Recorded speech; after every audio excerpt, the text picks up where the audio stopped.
kan die Bybels vir my oopmaak by 1 Korintiërs 15 en by Johannes 2. 1 Korintiërs 15, ek kan maar net by 1 Korintiërs 15 as die Bybels oophou, ek gaan net 'n enkele vers uit Johannes 2 lees.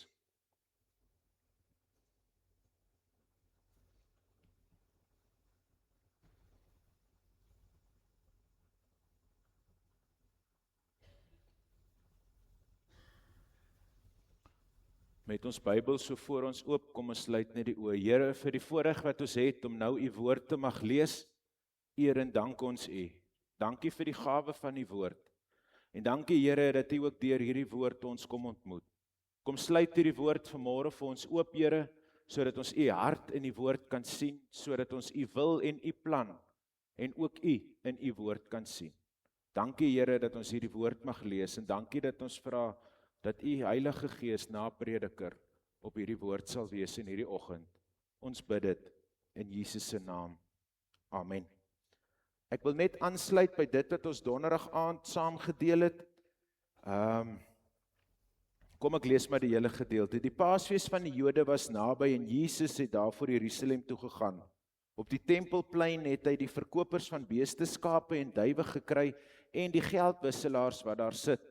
Toe het hy met touwtjies 'n sweep gemaak en almal uit die tempel uitgejaag, ook die skape en die beeste. Die geld van die geldwisselaars het hy op die grond gegooi en hulle tafels omgekeer. Vir die mense wat die duwe verkoop het, het hy gesê, vat hierdie goed hier weg, moenie die huis van my Vader 'n besigheidsplek maak nie. Toe het sy disippels daaraan gedink dat daar geskrywe staan, die liefde van u vir u huis verteer my. Maar die Jode het hom aangespreek en gesê, met watter wonderteken kan u vir ons bewys dat u hierdie dinge mag doen? Jesus het hulle geantwoord, breek hierdie tempel af en in 3 dae sal ek hom oprig. Die Jode sê toe, 46 jaar lank is daar in hierdie tempel gebou en u sal hom in 3 dae oprig. Met hierdie tempel het hy egter sy liggaam bedoel. Later, nadat hy uit die dood uit opgewek is, het sy disippels daaraan gedink dat hy gesê het, en hulle het die skrif en die woorde van Jesus geglo. 1 Korintiërs 15, ons gaan daar lees vanaf vers 1 tot en met vers 11. Ek herinner julle broers aan die evangelie wat ek aan julle verkondig het, en wat julle ontvang het, en waarin julle ook gevestig staan. Deur die evangelie word ook julle gered as julle vashou aan die boodskap soos ek dit aan julle verkondig het. As julle aan iets ander vashou, het julle te vergeefs tot geloof gekom. Die belangrikste wat ek aan julle oorgelewer het en wat ek ontvang het, is dit. Christus het vir ons sondes gesterf volgens die skrifte. Hy is begrawe en op die 3de dag opgewek volgens die skrifte. Hy het aan Sefas verskyn en daarna aan die 12 en daarna aan meer as 500 broers te gelyk, van wie sommige al dood is, maar die meeste nou nog lewe. Daarna het hy aan Jakobus verskyn en toe aan al die apostels. Heel laaste het hy ook aan my, die ontydig geborene, verskyn. Ek is immers die geringste van die apostels en is nie werd om apostel genoem te word nie, omdat ek die kerk van God vervolg het. Maar deur die genade van God is ek wat ek is. Sy genade aan my was nie te vergeefs nie. Inteendeel, ek het harder gewerk as hulle almal. Eindelik was dit nie ek nie, maar die genade van God wat by my is. In elke geval, of dit nou ek is of hulle, dit is wat ons verkondig en dit is wat julle geglo het. Paulus kom in hierdie gedeelte en hy spring weg met 'n opsomming van die evangelie. 'n Opsomming van dit waaraan ons glo, van dit waaraan ons vashou, van dit wat ons onderskei van die res van die mense. En die opsomming is dit: Christus het gesterf, daarna is hy dood en is hy begrawe, toe het hy die Sondag opgestaan, uit die dood uit opgestaan, en daarna het hy in 'n klomp mense verskyn.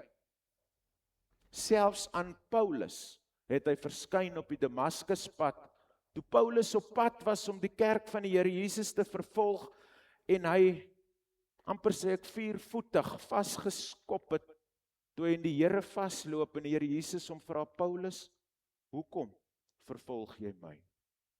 Die opgestaande Here het voor Paulus kom staan en het 'n drastiese verandering in die lewe van Paulus gebring, want is net die opgestaande Here wat verandering te werk kan bring in die lewe van mense. Die 4 hoofpilare van die evangelie lê in hierdie 4 prentjies opgesluit. Kruisiging, begrafnis, opstanding, verskyning. Hemelvaart kom later bietjie in die argument na vore. Maar dit is die staan en die val van die geloof. Die feit dat Jesus opgestaan. Interessant genoeg is 'n mens in die geskiedkundige geskrifte buite die Bybel om gaan lees, veral van die Romeinse skrywers van die tyd, maak almal melding van hierdie Jesus wat deur sy disippels as God aanbid is. En sê dit dan baie duidelik, dat omdat hulle hom as God aanbid het, kan daar dan algemeen aanvaar word volgens hulle oortuiging en manier van doen, dat hierdie persoon uit die dood uit opgestaan het. Al die vroeë kritisie van die Christelike geloof, die probleem wat hulle het is, hulle hulle het nie 'n probleem met die graf wat oop is en Jesus wat uit die graf uit is nie. Hulle probleem is die verkondiging daarvan. Interessant hoe ek op dit afkom in my navorsing so bietjie oor hierdie gedeelte. Hulle het nie 'n issue met die graf wat leeg is, die storie moet net nie vertel word. Wat ook dan deur die Romeinse skrywers gesien word as 'n bewys van daar was hierdie moment, maar dit was nie so belangrik soos die verkondiging daarvan nie. Nog 'n interessante histories geskiedkundige feit wat die opstanding van die Here Jesus aanvaarbaar maak dat dit waar sou wees in die manier hoe goed gevestig was in die antieke tyd, daar was 12 getuies daarvan. Dis die 12 disippels. Daar was eintlik meer. Stefanus kan ons intrek as deel van die 12, want toe voor hy sterf het hy gesê, kyk, ek sien die seun van God aan die regterhand van die troon van God staan. Die laaste disipel het dood gegaan. Nie vir die feit dat Jesus gekruisig is nie, nie vir die feit dat Jesus op aarde is nie, maar dat hulle verkondig het, hy het uit die dood uit opgestaan en hy is die Here. Nou is daar een ding is wat ek in die lewe al agtergekom het, nie dat ek uit ervaring uitpraat nie, maar die moeilikste ding om woordeliks aan die gang te hou is 'n leuen. Iewers verloor jy die plot. 66 jaar lank het die disippels met hierdie selfde boodskap vorentoe gegaan. En het daai boodskap nie een keer verander nie. So 66 jaar lank het hulle hierdie getuienis uitgedra, dat Jesus het uit die dood uit opgestaan, en hy is Here. Ek dink is die Watergate scandal, né? Is dit Watergate, daai groot verhoor wat in Amerika was, wat binne 2 weke toe begin die manne se storie so uitmekaar uitval. Hulle kon nie 2 weke aan een liegie. Toe kom die waarheid uit. 66 jaar gaan hierdie disippels met hierdie boodskap, en die laaste een is doodgemaak vir hierdie boodskap. Waarvan die een mees wreedste was Johannes, wat hulle verduidelik het dat hulle hom in 'n pot olie gekook het, en terwyl hy in die olie was, hy nie wou terugtrek dat Jesus uit die dood uit opgestaan het nie. En toe die olie hom nie dood maak nie, toe sit hulle hom op die eiland Patmos neer, en daar skryf hy Openbaring. Nie eers die olie kon hom van hierdie evangelie, mag ek sê, loskook nie. Hy het bly sê, hy het uit die dood uit opgestaan. Maar nou word ons in 1 Korintiërs 15 gekonfronteer met 'n raaisel. Daar's geen enkele Ou Testamentiese teks wat letterlik voorspel die Messias sal op die 3de dag uit die dood uit opstaan nie. Julle kan hom maar gaan lees. Staan nie daar nie.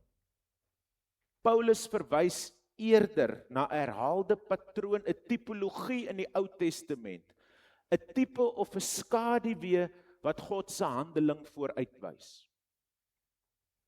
is baie belangrik wanneer ons met die Bybel werk, dat die manier hoe mense geskryf het in die tyd, ons kan nie dit net oor die wal gooi en sê, hierdie is nie so belangrik nie. Nêrens, maar nêrens in die geskrifte, so wanneer Paulus praat van die geskrifte, praat hy van die Ou Testament. Nêrens word daar gesê dat die Messias gaan na 3 dae opstaan nie. Maar tog sê Paulus, volgens die geskrifte. Nou wat nou? Belangrike ding wat ons moet onthou, Paulus was skrifgeleerde, fariseer, hoog opgelei, aan die voete van Gamaliel het hy gesit, daar het hy geleer. Paulus was amper die doeksleerling. Die Ou Testament het hy geken, hy het hom geleer, hy het hom gedoseer. Nou sê Paulus, volgens die skrifte. Watter skrifte? Of probeer Paulus vir ons eintlik sê, die skrifte vra dat ons bietjie anders moet kyk as wat ons gewoonlik wil dink. Dis nie bloot toevallig nie. Die Ou Testament wys herhaaldelik hoe God op die 3de dag lewe, verlossing, openbaring en herstel bring. En dit word 'n simbool van hoop uit wanhoop, lewe uit die dood. Ek wil amper sê, daar's 2 gebeure in die Bybel, of twee merkers in die Bybel vir my. As hulle sê en hulle het die brood gebreek, dan gebeur daar iets groots daarna. Gaan kyk maar al die gedeeltes in die Bybel waar hulle sê, en hulle het die brood gebreek, dan kom daar 'n goddelike openbaring. En na my voorbereiding vir hierdie gedeelte wil ek sê, as God tot 3 getel het, dan gebeur daar iets groots. En dis wat die hele Ou Testament vir ons op 'n manier verduidelik. Die eerste een wat ons gekonfronteer word met hierdie 3, is die skepping. Op die 3de dag skei God die land van die see en die aarde bring plante, bome en saad voort. Lewe spring letterlik uit die dooie grond.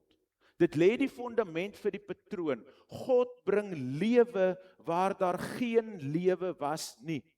Interessant genoeg as jy Genesis gaan lees, dan staan daar, die aarde was woes en onbewoonbaar. Nog 'n interessante feit is dat hy sê, in die begin het God die hemel en die aarde geskep. Nou, hoe lank terug was in die begin? Hoe lank terug was daai skep? Ons weet nie. Ons kan nie bepaal wat se tydraamwerk vasgevat word in die woord in die begin nie. Maar wat ons wel weet is, dat op die 3de dag, of die 3de tydstip, of die 3de merker, gebeur iets groots. Wat gebeur? Lewe uit nie lewe. Volgens wetenskap kan lewe nie uit dood uitkom nie. Dit kan nie. Net lewe kan lewe voortspruit. Maar as God op die prentjie verskyn daar lewe uit nie lewe. En dit gebeur op die 3de dag. Nou wat klink dit vir 'n mens? Weet, lewe, dood, 3de dag? Ons begin iets raak sien, sommer vroeg in die gedeelte. Abraham en Isak, Genesis 22. Abraham reis 3 dae lank om sy enigste seun Isak te offer. Op die 3de dag sien hy die berg Moria en God voorsien 'n ram in Isak se plek. Isak word figuurlik uit die dood uit terug ontvang. Dit is 'n kragtige tipe van die vader wat sy seun offer, maar ook 'n tipe van opstanding en herstel. Paulus gebruik die Ou Testament as 'n tipologie. Nou dis nou 'n groot woord. Tipologie is 'n teologiese woord wat sê daar's merkers in die Ou Testament wat amper in aanhalingstekens prototipes is van dit wat moet gebeur. So hierdie Isak wat 'n plaasvervanger kry, verwys eintlik vorentoe na God wat vir ons 'n plaasvervanger vir ons sonde kom gee, maar hier's weer 'n 3de dag waarmee ons gekonfronteer word. Op die 3de dag breek hoop en lewe en genade en uitkoms deur. In Genesis 1 was die 3de dag die lewe uit die niks uit nie, en in Genesis 22 raak dit nou vir ons baie duidelik, dat daar eintlik in 'n tyd van wanhoop, onthou Abraham het vir 3 dae gestap met die gedagte hy met sy seun gaan offer. Hierdie is aan die seun wat God hom beloof het. Nou moet hy hom op 'n berg gaan offer. Wat moes in Abraham se kop aangegaan het? Wat moes in sy hart aangegaan het? Hy weet, hy het klaar droog gemaak vir Ismael. Nou moet hy, God het dan nou gesê, hierdie is my plan, nou moet hy hom gaan offer. Wat se siele worsteling en wroging moes Abraham mee deurgegaan het? Derde dag, God voorsien.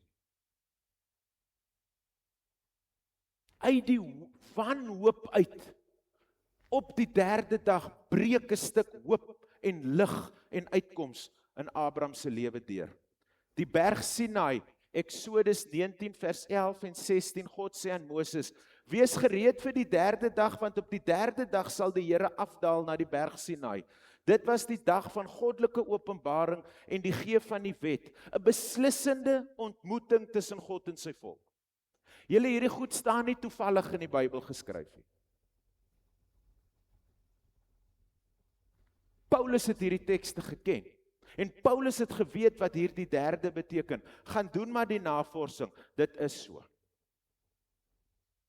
Op die derde dag gebeur dinge. God laat op die derde dag iets gebeur.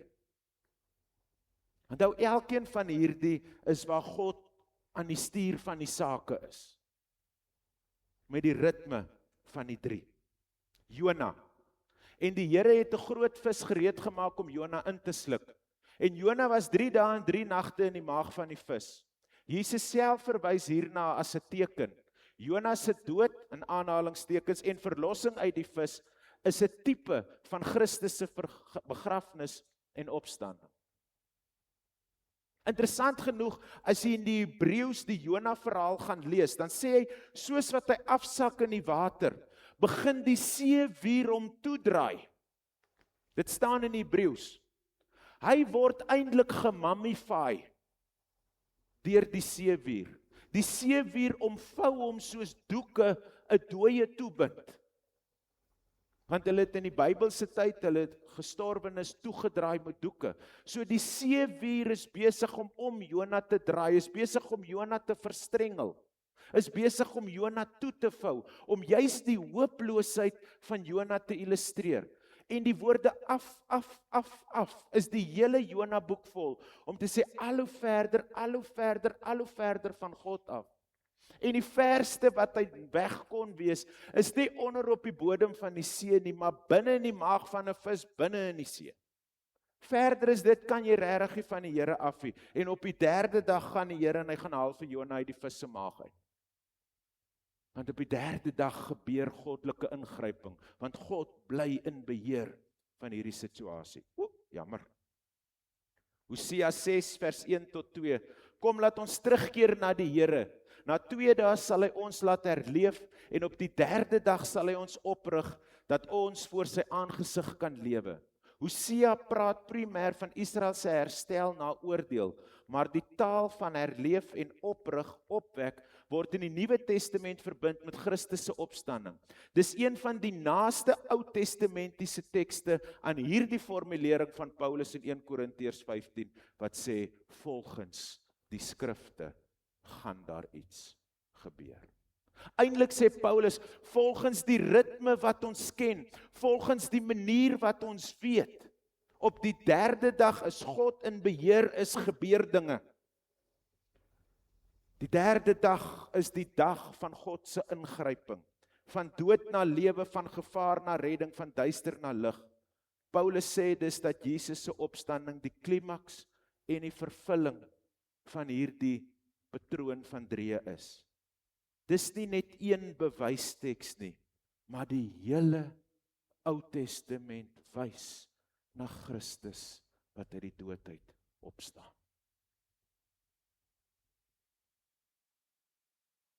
En dis wat ons hier vandag vier. Die feit dat Jesus uit die dood uit opgestaan het.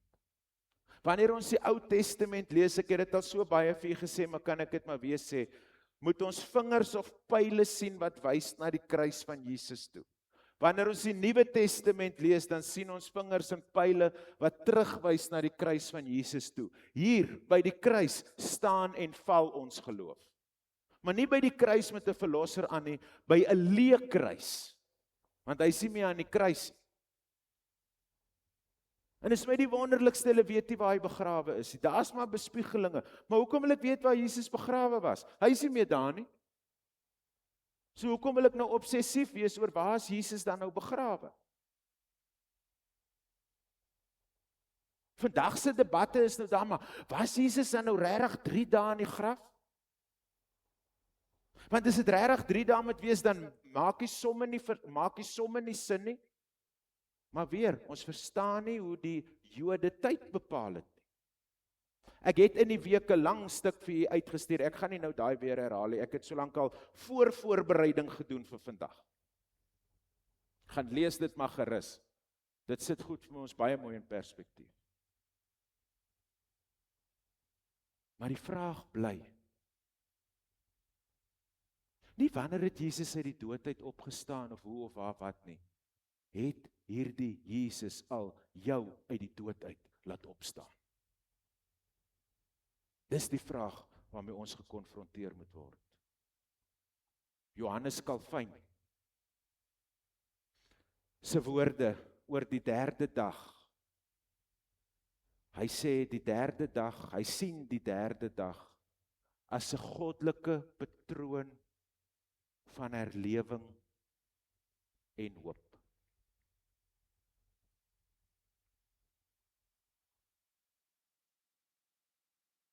Die Bybel sê nie sommer net goed om dit te sê nie. Daar's 'n openbaring in die detail. Enige Jood wat die ritme ken in die Ou Testament, word gekonfronteer met die feit dat Jesus op die 3de dag uit die dood uit opstaan. Want hy word gekonfronteer met die realiteit, wanneer God in beheer is, breek hoop deur wanhoop. Wanneer God in beheer is, raak selfs Esegiel se dooie bene lewendig. Wanneer God in beheer is, verander hartseer in blydskap.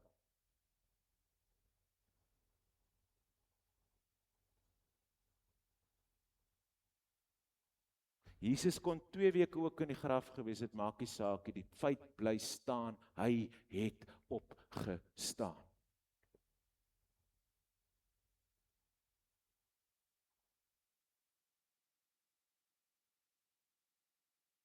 Maar wanneer God tot 3 getel het, dan verander die dinge.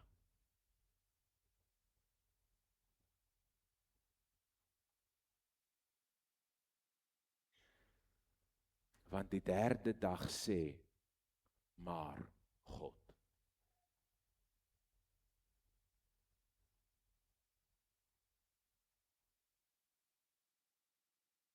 Daar's nog voorbeelde in die Bybel, maar ek kan julle tot die wederkoms met die voorbeelde besig hou. Maar ek dink ons sien raak hoe dit lyk wanneer God tot die tel. Kom ek kyk net gou. Hiskia staan die volgende: God beloof, op die 3de dag sal jy opgaan na die huis van die Here en herstel na jou siekte. Ester, die Jode vas 3 dae, nag en dag, tog verskyn Ester op die 3de dag voor die koning en redding word vir haar volk bewerk. En dan ander 3de dag gebeure is God se handelinge in Josua en selfs in die bou van die tempel. As ons hierdie gedeeltes bymekaar sit, dan ontdek ons 'n skriftuurlike patroon wat Paulus snap as hy vir die mense sê, soos die skrifte dit gedoen het.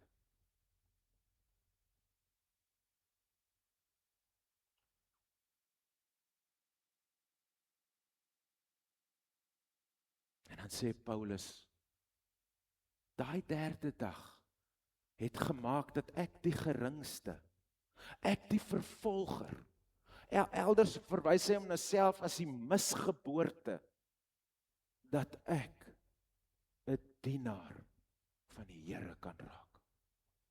Daai derde dag het dit gemaak. Daar het hoop deurgebreek, daar het genade deurgebreek, daar het vergifnis deurgebreek.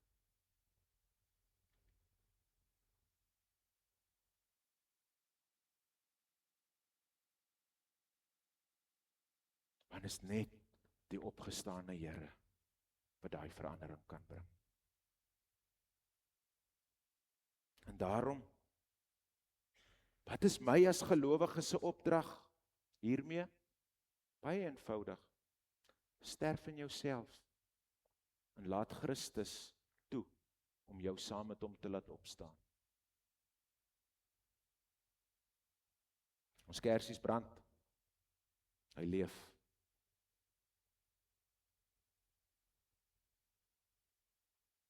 In die vroeë kerk begin hulle die erediens met die Here het opgestaan. En dan sê die mense, ja, die Here het opgestaan. Israel, jou verlosser leef. Kakamas, jou verlosser leef. Kakamas, God het tot 3 getel. Amen. Daar's geleentheid vir stilte, waarna ek vir ons sal afsluit met 'n gebed.